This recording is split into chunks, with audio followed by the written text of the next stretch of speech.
Saudara-saudara, karya terbesar yang diberikan Allah kepada kita adalah memberikan anaknya yang tunggal, yaitu Yesus Kristus. Kematian Yesus di salib Golgota, itulah kasih terbesar yang diberikan kepada kita, agar kita tidak binasa dan tidak mengambil bagian dalam dosa lagi. Oleh sebab itu, marilah kita datang kepadanya dengan hati yang bersyukur. Kita siapkan hati untuk beribadah kepada Allah dengan bersaat teduh.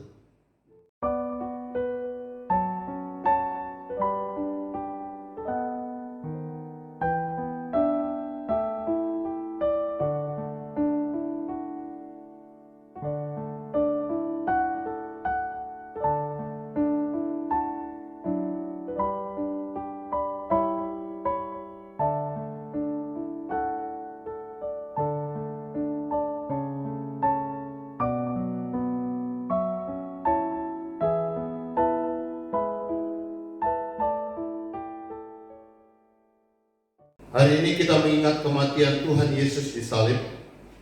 Ia memikul salib, menanggung kehinaan dan cela karena kita. Ia menyerahkan tubuh dan darahnya untuk menebus dan menyelamatkan kita dari kuasa dosa dan maut. Hari ini kita juga menerima undangan Tuhan Yesus untuk duduk di sekeliling meja perjamuannya dan mengalami persekutuan dengannya. Marilah kita menyambut firman Tuhan yang hadir di tengah-tengah persekutuan kita dengan memuji Tuhan dari Kidung Kesamaan 231 bait 1, Kepala yang Berdarah.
Jemaat yang dikasihi Tuhan, saat ini kita mengingat kematian Tuhan Yesus Kristus di kayu salib di Bukit Golgota. Tuhan berkenan hadir dalam persekutuan kita. Pertolongan kita datangnya dari Tuhan yang menjadikan langit dan bumi. Ia tetap setia untuk selama-lamanya. Salam kasih karunia dan damai sejahtera dari Allah Bapa, Anak dan Roh Kudus bagi sidang jemaat sekalian.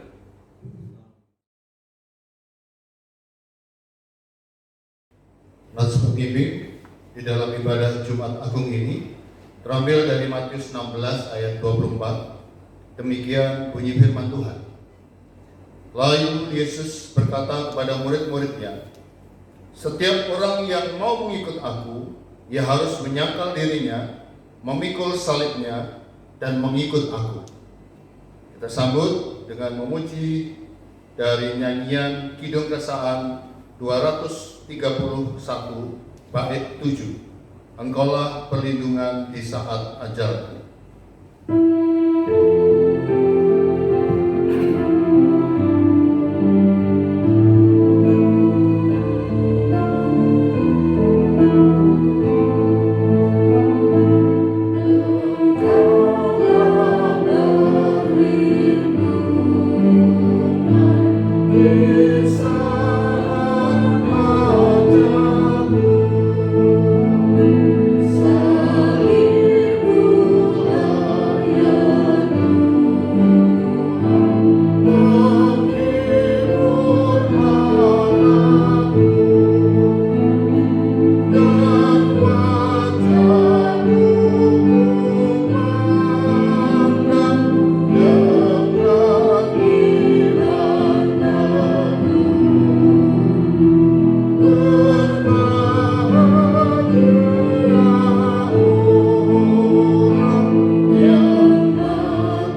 merendahkan diri di hadapan Tuhan dan memohon pengampunan dosa kepadanya.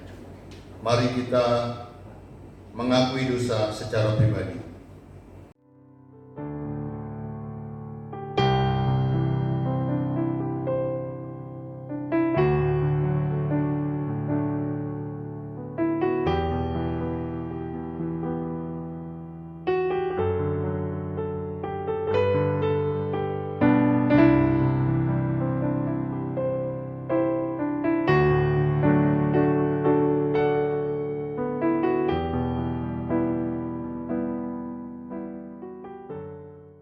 Kasihanilah kami, ya Allah, menurut kasih setiamu.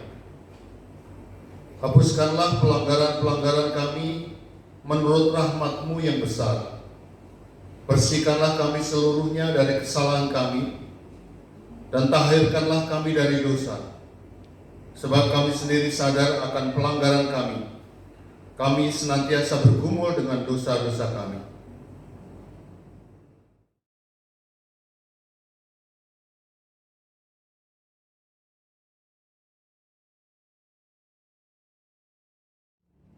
Ya Allah, yang pengasih dan penyayang, karena dosa dan kesalahan kami, Engkau telah disesah, disiksa dan dianiaya. Kami menyadari keberdosaan kami, karena itu kami mohon kasihanilah dan ampunilah dosa kami. Dalam nama Tuhan Yesus kami berdoa. Amin. Kita bernyanyi dari Kidung Keabsahan 242 bait pertama, Tercurah Darah Tuhanku.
Sidang jemaat yang dikasihi Tuhan, saya undang kita bangkit berdiri.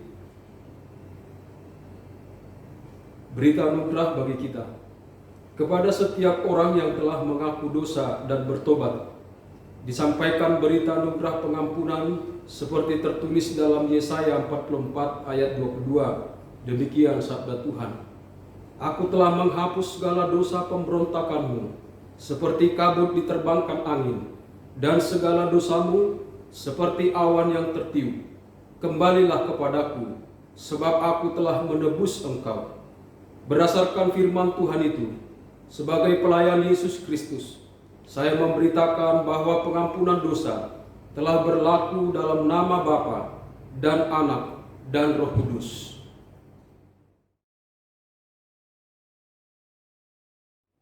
Dengarlah firman Tuhan yang menjadi petunjuk bagi kita di dalam hidup yang baru. Maka sekarang anak-anakku, tinggallah di dalam Kristus, supaya apabila Ia menyatakan dirinya, kita beroleh keberanian percaya dan tidak usah malu terhadap Dia pada hari kedatangannya. Jikalau kamu tahu bahwa Ia adalah benar, kamu harus tahu juga bahwa setiap orang yang berbuat kebenaran lahir daripadanya. 1 Yohanes 2 ayat 28 sampai 29. Sidang jemaat yang dikasihi Tuhan, kita akan mendengarkan firman Tuhan. Marilah kita nyatakan kesiapan hati kita untuk menerima firman Tuhan dengan kembali memuji Tuhan dari Kidung Keabsahan 119, ajar kami umat-Mu.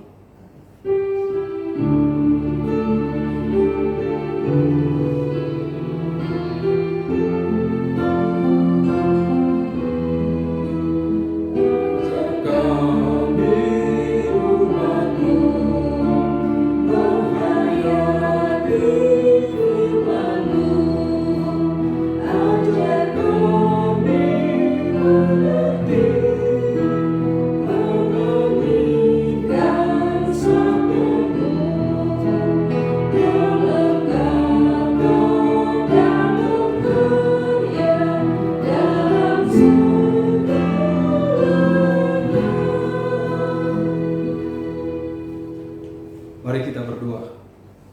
Tuhan Allah Bapa kami yang di surga, kami menundukkan hati dan pikiran kami. Kami akan mendengarkan suara Tuhan melalui firman yang kami baca. Berbicaralah Tuhan ke dalam hati kami masing-masing, sehingga firman ini menguatkan kami, memperbaiki kehidupan kami, sehingga kami mengerti apa rencana Tuhan yang akan kami lakukan di hari ini sampai selamanya.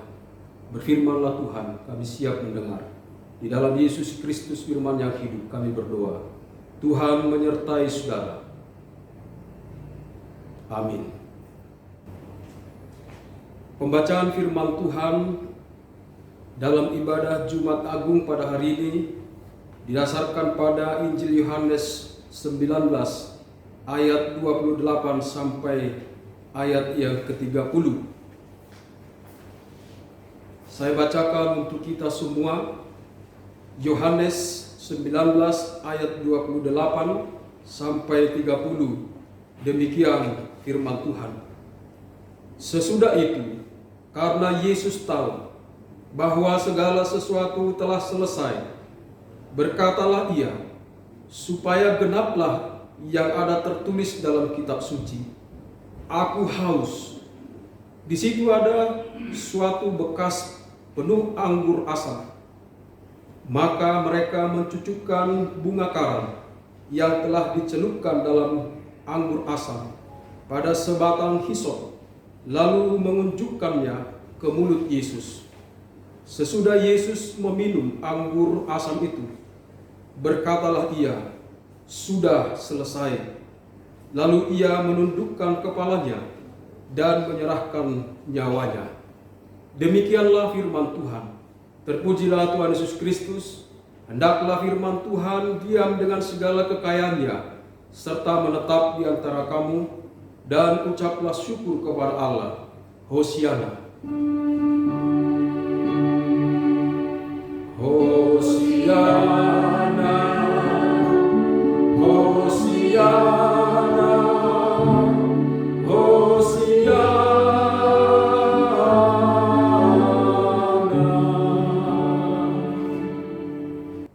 Shalom, damai di hati. Saudara-saudara yang dikasih Tuhan, tema khotbah kita hari ini, aku haus dan sudah selesai. Tujuan khotbah hari ini, supaya setiap umat mengetahui makna perkataan Tuhan Yesus, aku haus dan sudah selesai, bagi kita sendiri dan penerapannya dalam pelayanan dan persahabatan bagi sesama. Saudara-saudara, mari kita renungkan satu pertanyaan demikian. Mengapa Yesus harus mati? Dan mengapa tidak orang lain saja yang mati?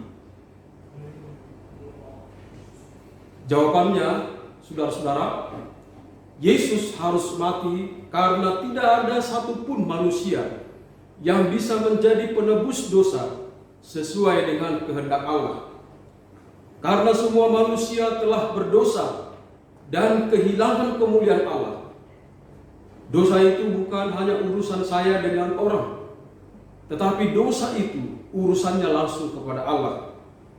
Dan Alkitab berkata, upah dosa kita adalah maut.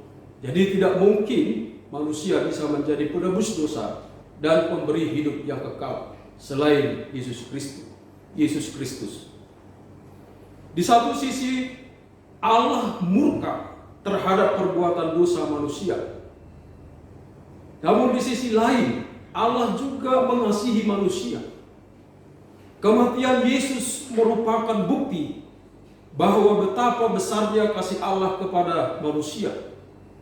Yesus Kristus telah menggantikan dan membebaskan saya dan saudara dari hukuman yang kekal. Setiap orang yang percaya dan menerima Yesus di dalam hidupnya, serta sepenuh hati percaya kepada Yesus, maka kasih Allah ada di dalam dia. Dan Yesus juga menjadi jaminan yang dapat membebaskan kita dari hukuman.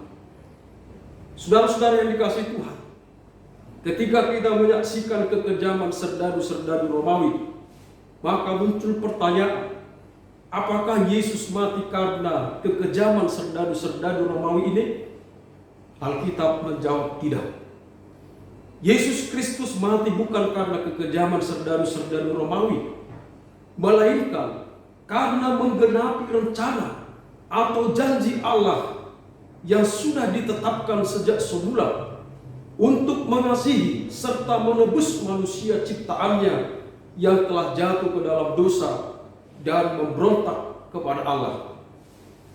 Perbuatan para serdadu Romawi dan ahli-ahli Taurat, orang-orang Farisi dan tua-tua Yahudi adalah mewakili seluruh kejahatan serta dosa manusia, yaitu menolak dan melawan Allah.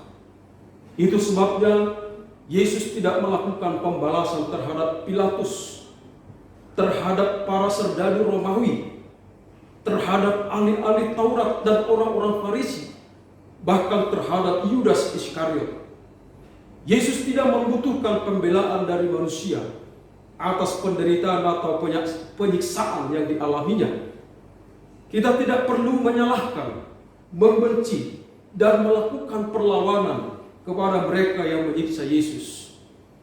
Tetapi kita melakukan perlawanan terhadap iblis yang telah menipu kita sehingga berbuat dosa dengan cara percaya, menerima Yesus di dalam hidup kita serta menolak dosa. Nah, saudara-saudara, kisah penyaliban Yesus Kristus dicatat oleh 4 orang murid Yesus, yaitu Matius, Markus, Lukas, dan Yohanes. Jika dikumpulkan perkataan Yesus Kristus di kayu salib, ada sebanyak 7 perkataan yang dia ucapkan di atas kayu salib. Sebuah perkataan ini memiliki makna rohani dan makna sejarah yang berkaitan dengan nubuatan Perjanjian Lama tentang diri Yesus yang disebut Mesias sebagai pembebas dan penyelamat manusia dari dosa dan kebinasaan kekal. Nah, berikut 7 ucapan Yesus di kayu salib itu. Ucapan pengampunan. Ya Bapa, ampunilah mereka, sebab mereka tidak tahu apa yang mereka perbuat. Yesus memohon agar Allah Bapa mengampuni tentara Romawi, ahli-ahli Taurat yang menyalibkan dirinya, karena mereka tidak tahu dan tidak mengenal siapa Yesus sesungguhnya. Bahkan juga mereka menolak dan melawan Allah.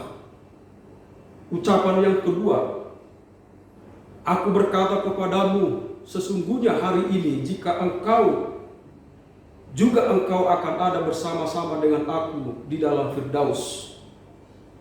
Ucapan yang ketiga, Ibu, inilah anakmu, inilah ibumu. Ucapan yang keempat, Eli, Eli, lama sabachthani. Artinya, Allahku, Allahku, mengapa engkau meninggalkan aku? Allah Bapa tidak mau melihat dosa manusia yang dipikul Yesus di dalam tubuhnya. Ucapan yang kelima, aku haus, Ini detik-detik karya Yesus yang akan turun ke jurang maut untuk memproklamirkan karya penebusan bagi segala makhluk yang meninggal sebelum Yesus datang dalam rupa manusia. Lalu ucapan yang keenam, sudah selesai. Karya penebusan telah selesai dikerjakan Yesus dengan setia dan taat sampai mati. Lalu ucapan yang ketujuh, ya Bapa, ke dalam tanganmu kuserahkan nyawaku. Yesus bukan menyerah, tetapi Yesus kembali dalam kesatuan dengan Allah Bapa karena dia datang dari Allah Bapa dan kembali dalam kesatuan dengan Allah Bapa.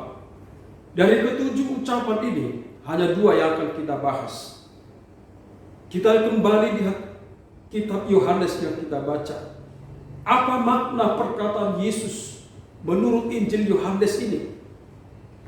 Saudara-saudara yang dikasihi Tuhan, di dalam ayat yang ke-28, firman Tuhan berkata, sesudah itu, karena Yesus tahu bahwa segala sesuatu telah selesai, berkatalah ia, supaya genaplah yang ada tertulis dalam kitab suci, aku haus. Di situ ada suatu bekas penuh anggur asam, maka mereka mencucukkan bunga kara yang telah dicelupkan dalam anggur asam pada sebatang hisop, lalu mengunjukkannya ke dalam mulut Yesus. Nah, saudara-saudara, apa artinya ini? Yesus memilih rela menderita dan tetap taat daripada menerima tawaran praktis meminum air anggur asam demi menghilangkan rasa sakit. Aku haus. Ini merupakan perkataan detik-detik di mana Yesus turun ke dalam jurang maut. Jurang maut digambarkan Alkitab suatu tempat penghukuman kekal yang kondisinya panas sekali, sehingga hanya kertakan gigi yang berbunyi akibat menahan rasa sakit. Alkitab mencatat Yesus menjadi manusia. Dia mengenakan tubuh seperti kita.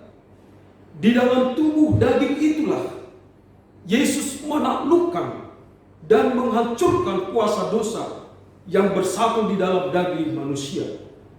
Yesus menahan rasa sakit dan berteriak, aku haus. Pertanyaannya, Yesus haus apa? Haus airkah? Sepertinya ya, karena menahan rasa sakit. Tapi maknanya tidak sebatas haus air. Saudara-saudara, Yesus mewakili manusia. Yesus mau menyampaikan kepada manusia melalui teriakan ini. Manusia yang sengsara, yang dia butuhkan adalah air kehidupan. Saudara dan saya, yang kita butuhkan adalah air kehidupan. Teriakan Yesus ini merupakan permintaan kepada Allah, kepada Bapa di surga, agar Bapa di surga memberi air kehidupan kepada manusia berdosa melalui dirinya. Saudara-saudara, ketika para serdadu mendengar teriak Yesus, seorang serdadu mengambil sebatang hisop dan ujungnya diikat dengan bunga kara, dicelupkan ke dalam air asam, kemudian mengucukkannya ke mulut Yesus. Tetapi Alkitab mencatat Yesus tidak meminumnya. Di dalam Injil Matius, Yesus mencatat Yesus tidak meminumnya. Kenapa? Ada dua jawabannya. Biasanya anggur asam ini diberikan kepada orang yang menderita luka dan tujuannya untuk menghilangkan rasa sakit. Yesus tidak mau meminumnya. Yesus tidak mau mencampurkan karyanya dengan usaha manusia. Dia lebih rela menderita dan tetap taat daripada merusak rencana penebusan yang ditetapkan Bapa kepadanya. Makna yang kedua penolakan Yesus ini, Karena nubuatan tentang diri Yesus dicatat dalam Mazmur 69 ayat 22. Yesus diperlakukan dengan hina. Itulah puncak penghinaan manusia melalui serdadu-serdadu Romawi ini terhadap Yesus Kristus. Mereka sudah mencambuk dan mematu Yesus di kayu salib. Tiba-tiba menjelang saat kematian Yesus, baru mereka merasa iba dan kasihan. Rasa iba manusia timbul, tapi membiarkan tetap menderita mati. Sekali lagi, Yesus rela menahan sakit daripada membiarkan dirinya menjadi bahan hinaan dan olokan atau cemoohan. Saudara-saudara, banyak orang menderita sakit atau pahit. Pengakuannya percaya kepada Yesus, tetapi prakteknya plus. Ada yang pakai obat penenang, penghilang rasa. Ada orang percaya pada Yesus, tapi plus zat adiktif, plus alkohol, plus diskotik, plus pornografi, plus berbuat dosa, serta plus lainnya. Banyak orang mengalami sengsara, sakit dan pahit, bukannya haus akan Allah, tapi malah haus akan hal-hal duniawi, haus akan nafsu daging atau perbuatan-perbuatan dosa. Mungkin bisa saja rasa sakit itu hilang, tetapi orang yang seperti itu tidak akan bisa menghindar dari kebinasan kekal. Saudara-saudara yang dikasihi Tuhan, Yesus mau menegaskan bahwa kebutuhan utama manusia yang sengsara hanyalah air kehidupan yang ada pada Yesus. Yohanes 4 ayat 14, Yesus berkata, barang siapa minum air ini, yaitu percaya kepada diri Yesus, ia tidak akan haus lagi untuk selama-lamanya, tidak perlu lagi membutuhkan yang lain. Wahyu 21 ayat 6, firman-Nya lagi berkata kepadaku, semuanya telah terjadi. Aku adalah Alfa dan Omega, yang awal dan yang akhir. Orang yang haus akan kuberi minum dengan cuma-cuma dari mata air kehidupan. Di dalam Matius 5 ayat 6, Yesus juga berkata, berbahagialah orang yang lapar dan haus akan kebenaran, karena mereka akan dipuaskan Allah. Ketiga nas ini menegaskan bahwa untuk mendapat air kehidupan, kita datang kepada Yesus Kristus. Kita menerima Yesus dalam hidup kita. Kita menolak dosa, memutuskan itu semua, hidup di dalam Yesus. Saudara-saudara, dunia tidak bisa memberi kita air kehidupan. Hanya Yesus yang bisa memberi air kehidupan. Kita tidak boleh menduakan Tuhan. Tidak boleh percaya Yesus tetapi menggunakan plus. Saudara-saudara, pertanyaan yang kita renungkan, saudara haus akan apa saat ini? Adakah hati kita haus akan kebenaran Allah dan haus akan Tuhan? Seharusnya selagi hidup kita punya rasa haus akan kebenaran Allah dan haus akan Allah. Sebab kalau selama hidup tidak ada rasa haus akan Allah, nanti di dalam penghukuman kekal, rasa haus itu tidak ada lagi yang bisa mengobati. Hanyalah rasa sakit yang berkepanjangan sampai kekal.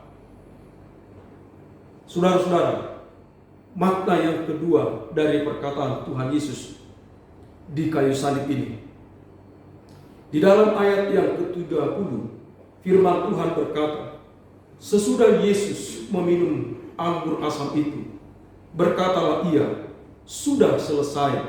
Lalu ia menundukkan kepalanya dan menyerahkan nyawanya. Saudara-saudara, apa maksud firman ini? Yesus mengajarkan kepada kita, dia memulai dan menjalani hidup dari awal bersama dengan Bapa, serta mengakhiri hidup tetap bersama Bapa, menjalani hidup dari awal dengan taat, dan mengakhiri pelayanannya di bumi taat dan sempurna. Sudah selesai.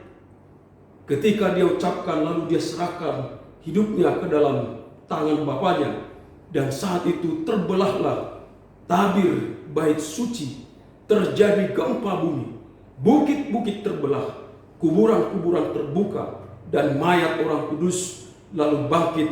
Mereka masuk ke kota kudus dan menampakkan diri kepada orang banyak. Yesus telah selesai melaksanakan karya penebusan bagi manusia yang berdosa. Dia taat sampai mati untuk melaksanakan kehendak Allah Bapa dengan sempurna. Apa yang Yesus katakan tentang diri, bahwa dia adalah jalan, kebenaran, dan hidup. Dia kerjakan itu dengan sempurna. Dia kerjakan dengan taat sampai mati di kayu salib. Dia sudah selesai memenuhi dan melaksanakan kehendak Allah Bapa. Dia tidak akan pernah datang lagi dalam rupa manusia untuk mati. Dia satu kali mati untuk selama-lamanya. Maka tepatlah bahwa hanya Yesus Kristus, satu-satunya juru selamat yang dapat menghapus dosa dunia, dosa manusia.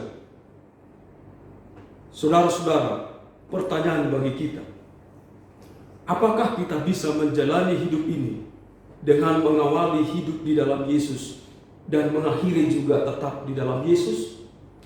Apakah kita bisa mengawali dengan roh dan tidak mengakhiri dengan daging?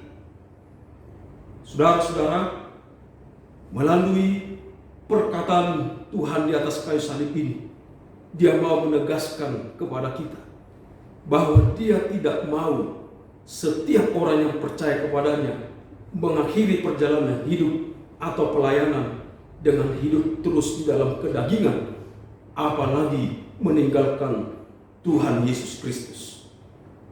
Dia mau kita mengawali hidup dari Allah dan mengakhiri kembali kepada Allah.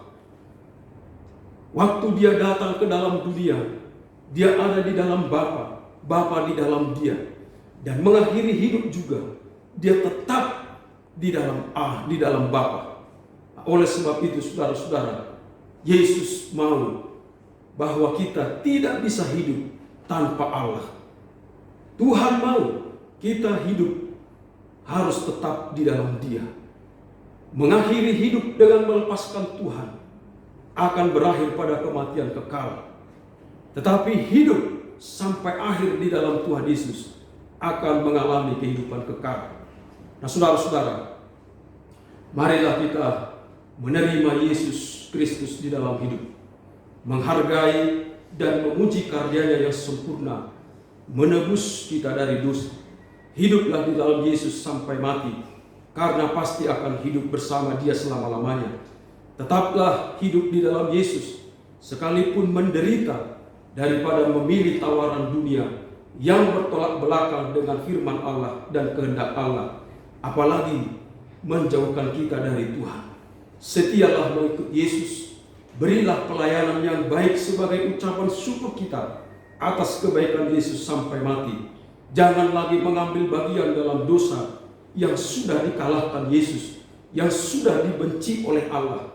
Jangan cemari lagi hidup kita dengan perbuatan-perbuatan dosa.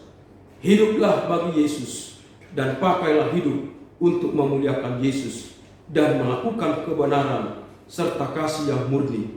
Kita sudah mengambil bagian dalam kematian Yesus, kita pasti akan menerima bagian kehidupan Yesus dalam kekekalan. Tuhan Yesus memberkati kita semua. Shalom. Saudara-saudara yang dikasihi Tuhan, mari kita responi firman Tuhan yang telah kita dengar. Kita kembali memuji Tuhan melalui Kidung Kesahan 82 bait 5. Suaramu ku dengar.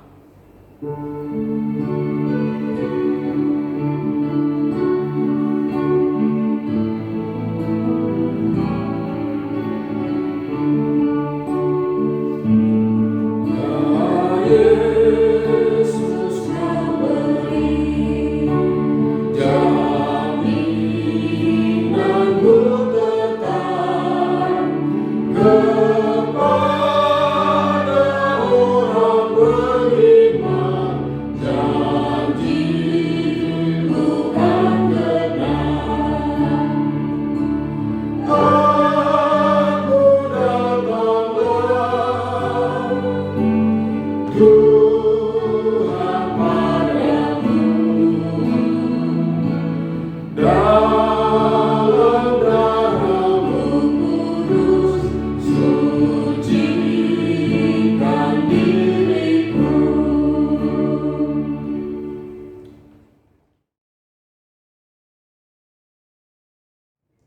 Saudara-saudara yang dikasih Tuhan, kita akan masuk di dalam pelayanan sakramen perjamuan kudus.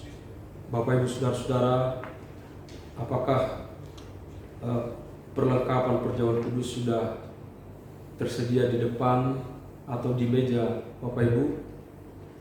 Silakan dipersiapkan dengan baik. Dan karena situasi kita, sebelumnya kita berdoa dulu Bapak Ibu supaya perjamuan kudus yang telah kita siapkan kiranya Tuhan yang memberkati semua. Kita berdoa terlebih dahulu. Bapa Surgawi, kami datang ke hadapan-Mu Bapa sebelum kami melaksanakan perjamuan kudus. Bapa, masing-masing setiap jemaat telah mempersiapkan bagi mereka masing-masing perjamuan kudus saat ini dan telah tersedia di meja mereka Bapa. Kiranya Tuhan, Engkau yang menguduskan semua apa yang telah kami persiapkan, dan terutama hati kami agar tetap percaya dan tertuju kepada Tuhan Yesus Kristus yang menebus dan mengampuni kami. Terima kasih Bapa, biarlah Tuhan yang berkenan hadir di dalam kehidupan kami, dan perjamuan kudus ini menjadi berkat dan kekuatan bagi kami. Dalam nama Yesus Kristus kami berdoa. Amin. Saudara-saudara, dengarlah penetapan dan arti perjamuan kudus.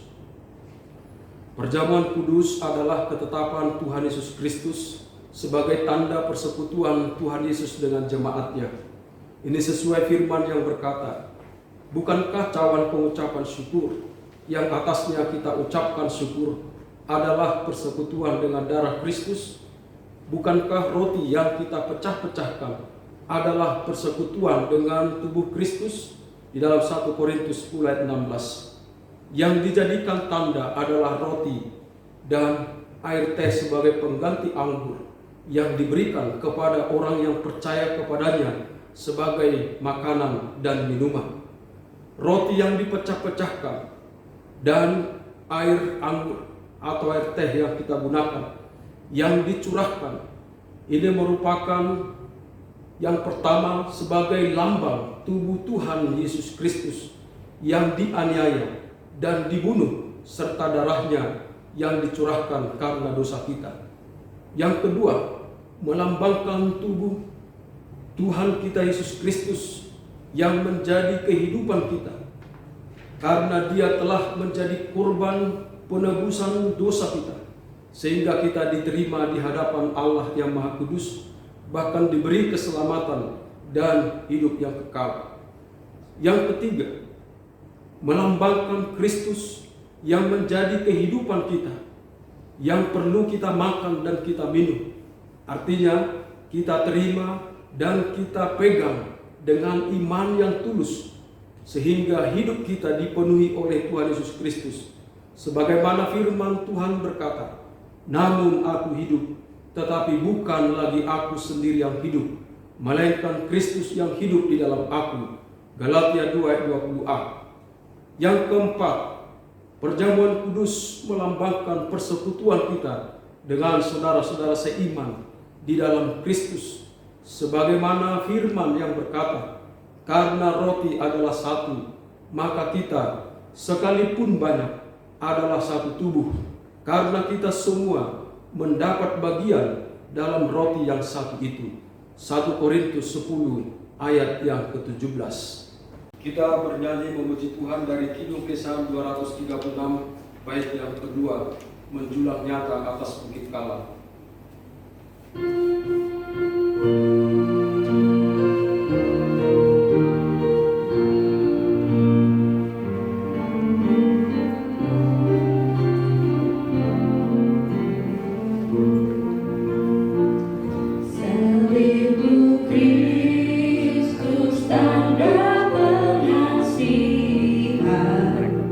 Mengangkat hati yang lembut reda.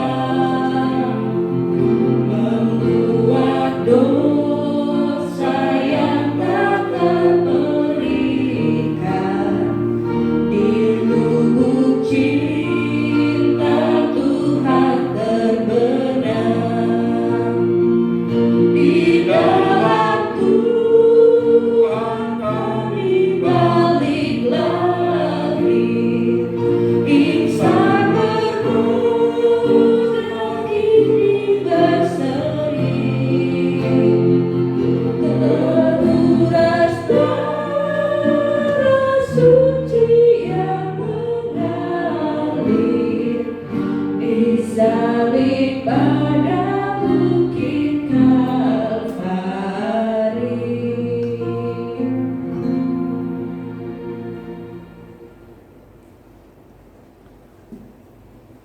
Saudara-saudara, meja perjamuan Tuhan telah siap bagi kita semua. Begitu juga di rumah kita masing-masing telah siap. Perjamuan kudus diperuntukkan bagi saudara-saudara yang telah dibaptis dan mengaku percaya. Berbahagialah setiap anak-anak Allah Bapa yang telah diundang ke meja perjamuan kudus ini, supaya kita dipelihara dengan roti surgawi, yaitu Yesus Kristus.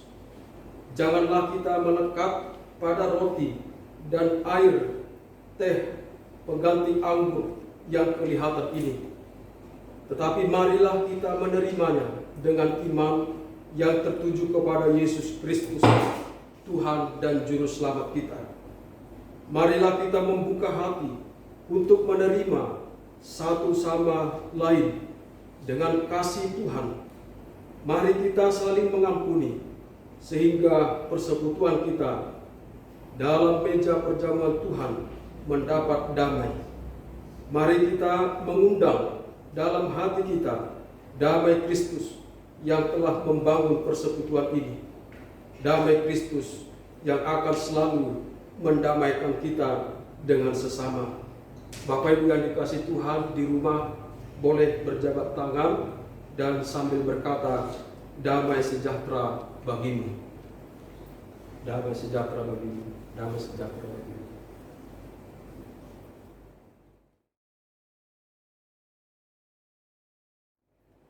Saudara-saudara yang dikasihi Tuhan, roti yang dipecah-pecahkan ini adalah persekutuan dengan tubuh Tuhan kita Yesus Kristus.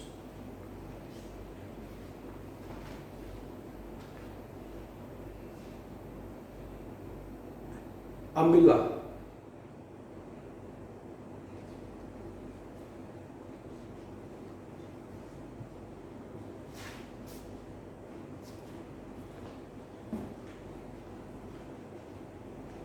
Saudara-saudara, jika sudah mengambil roti, sekarang angkatlah roti di tangan kanan kita.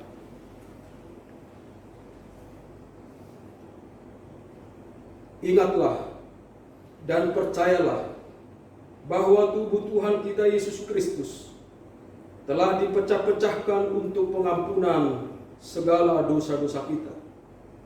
Karena itu, makanlah dengan hati yang percaya sambil mengucapkan syukur bagi Tuhan Yesus Kristus.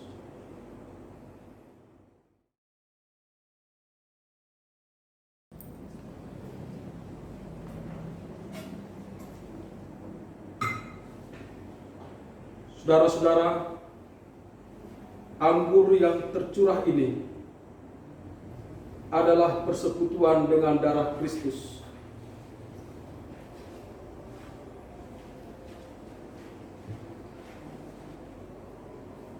Ambillah.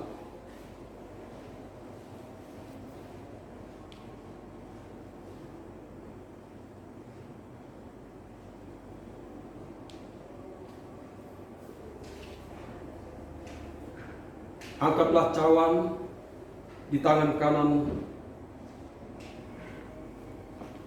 Ingatlah dan percayalah bahwa darah Tuhan kita Yesus Kristus telah dicurahkan untuk pengampunan segala dosa kita. Karena itu, minumlah dengan hati yang percaya sambil mengucapkan syukur bagi Tuhan Yesus Kristus.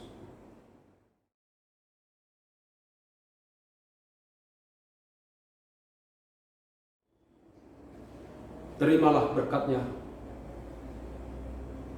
Damai sejahtera Allah yang melampaui segala akal, kiranya memelihara hati dan pikiranmu di dalam Kristus Yesus sampai selama-lamanya. Amin. Bapak Ibu yang dikasihi Tuhan, mari kita berdiri seraya bersyukur kepada Tuhan dengan berkata, "Terpujilah Tuhan kita Yesus Kristus.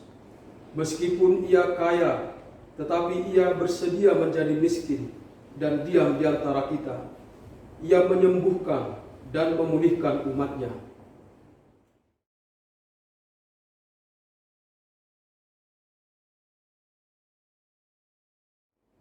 Tuhan Yesus berdoa untuk mengampuni orang yang berdosa dan memberontak kepadanya.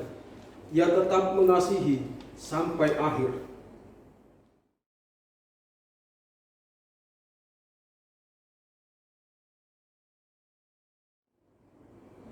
Terpujilah Tuhan Yesus Kristus yang merendahkan dirinya dan taat memikul salib sehingga kita ditebus dari perbudakan dosa dan memberi kita kemerdekaan.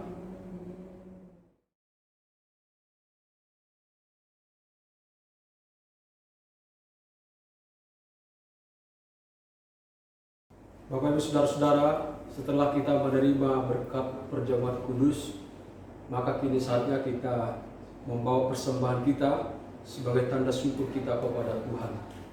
Mari kita persembahkan yang terbaik bagi Tuhan.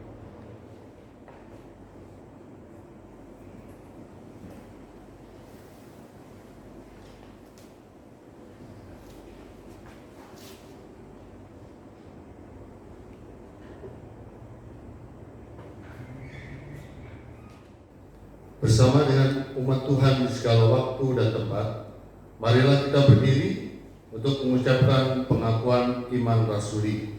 Dengan hati dan mulut masing-masing berkata, "Aku percaya kepada Allah Bapa yang Maha Kuasa, Khalik langit dan bumi, dan kepada Yesus Kristus anaknya yang tunggal Tuhan kita, yang dikandung daripada Roh Kudus, lahir dari anak darah Maria, yang menderita di bawah pemerintahan Pontius Pilatus, disalibkan, mati dan dikuburkan, turun ke dalam kerajaan maut, pada hari yang ketiga bangkit pula dari antara orang mati, naik ke surga, duduk di sebelah kanan Allah Bapa yang Maha Kuasa, dan akan datang dari sana untuk menghakimi orang yang hidup dan yang mati.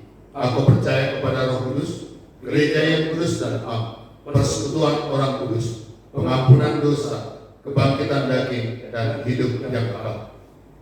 Bapak Ibu Saudara-saudara, kita akan masuk dalam doa syafaat. Mari kita berdoa. Tuhan Allah Bapa kami yang di surga, kami datang ke hadapan-Mu Bapa. Kami bersyukur bahwa Engkau mengasihi dan juga menebus kami. Kami menjadi anak-anak-Mu dan ahli waris-Mu ya Bapa. Semua itu karena kemurahan hati-Mu bagi kami. Kami mohon Engkau hadir di dalam kehidupan kami, bahkan juga memimpin kami. Bapa Surgawi, kami berdoa untuk seluruh jemaat-Mu ya Tuhan. Engkau melihat segala pergumulan, segala kepenatan hati kami, bahkan juga segala apapun yang ada di dalam keinginan hati kami yang tidak bertentangan kehendak-Mu. Kami mohon Bapa kiranya Tuhan, Engkau campur tangan memberkati kami semua, berkati para suami, berkati para istri, berkati anak-anak, sehingga damai sejahtera Tuhan memenuhi kami semua. Kami berdoa untuk jemaat-Mu yang sakit. Bapa, Tuhanlah yang menyembuhkan tubuh jemaat-Mu yang sakit dari segala sakit penyakit itu. Dilenyapkan Bapa oleh karena kuasa dan darah-Mu yang memulihkan dan menyembuhkan mereka. Kami juga berdoa ya Tuhan Yesus, buat jemaat yang mengalami pergumulan ekonomi, bahkan juga pergumulan pekerjaan, kami serahkan ke dalam tangan-Mu. Tuhanlah yang memberikan jalan keluar bagi mereka. Bapa, kami juga berdoa untuk bangsa negara kami ini Bapa.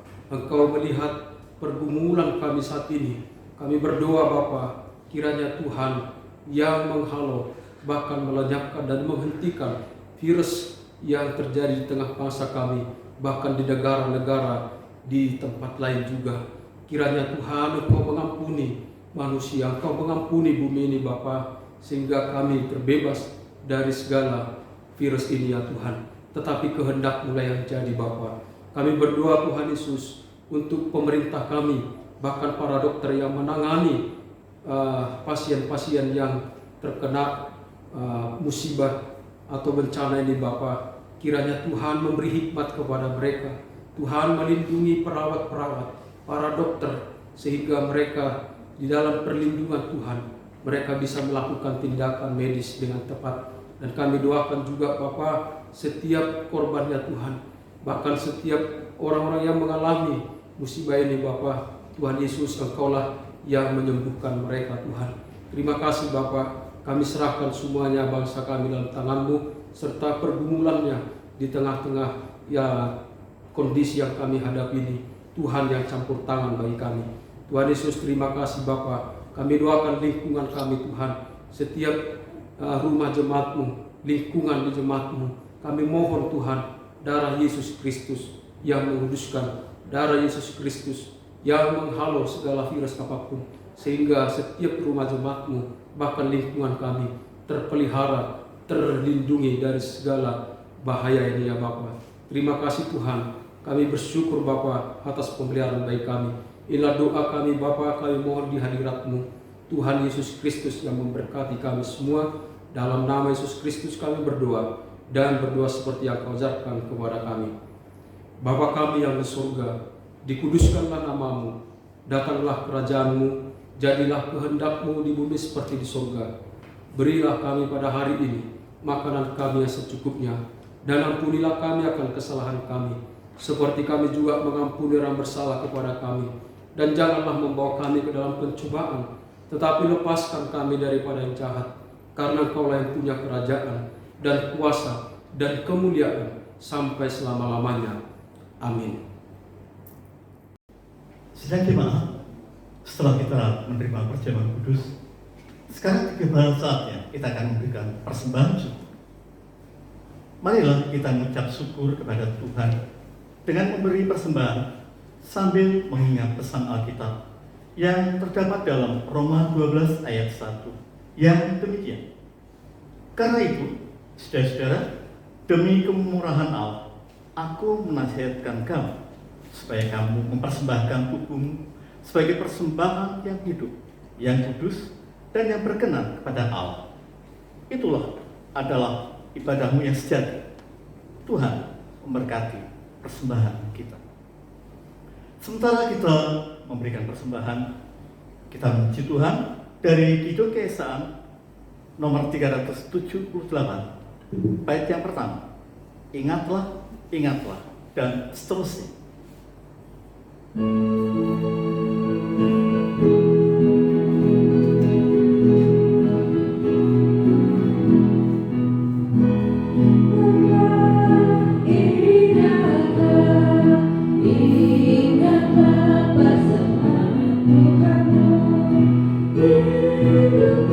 Diselamatkan olehnya kini dan selamanya. Mari bawalah persembahan baginya, ucaplah syukur karena kasih-Nya besar.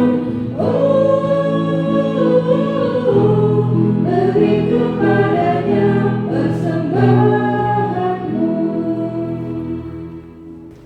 Saudara jemaat, kami undang berdiri. Kita akan mempersembahkan persembahan ini pada Tuhan dalam doa bersama. Tuhan Yesus, Engkau telah mengorbankan hidupmu untuk kami, sehingga kami selamat dan dibaluri menjadi ciptaan baru. Kini sebagai ucapan syukur kami, memberikan persembahan ini kepadamu. Terimalah ya Tuhan, dan jadikanlah persembahan ini sebagai alat di tangan-Mu untuk memperluas kerajaan-Mu di bumi. Demi nama Yesus penebus kami berdoa. Amin. Saudara-saudara yang dikasihi Tuhan Yesus Kristus, firman Tuhan telah kita dengarkan bersama-sama. Biarlah hati kita haus akan Allah, haus akan firman Tuhan, sehingga itu yang memuaskan dan memberikan air kehidupan bagi kita. Dan juga marilah kita taat dan setia kepada Tuhan, melakukan pelayanan dengan baik sampai ajal kita, bahkan juga memulai di dalam Tuhan dan terus tetap mengakhiri sampai maut menjemput kita, kita tetap di dalam Tuhan. Karena itu, pergilah dalam damai sejahtera, lakukanlah firman Tuhan yang telah saudara dengar, pikullah salib setiap hari, supaya Allah dimuliakan di dalam hidup kita. Mari kita memuji Tuhan dari Kidung Kesang 742 bait yang pertama, Kasih Paling Agung.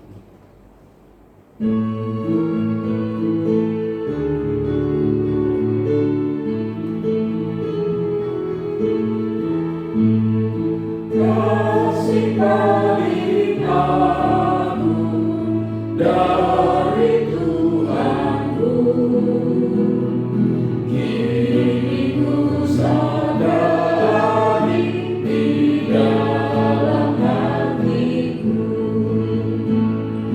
Yesus Maha Kasih dan Maha Kudus, korbankan dirinya agar ku ditebus. Dia menaklukkan maut dan dosaku. Dia memberikan segalanya untukku. Saudara-saudara yang dikasihi Tuhan, arahkanlah hatimu kepada Allah dan terimalah berkat-Nya. Kasih karunia dari Allah Bapa dan damai sejahtera dari Yesus Kristus yang mati di salib demi kita, serta penyertaan oleh Roh Kudus, kiranya menguatkan dan memberkati saudara sekarang dan selamanya. Amin.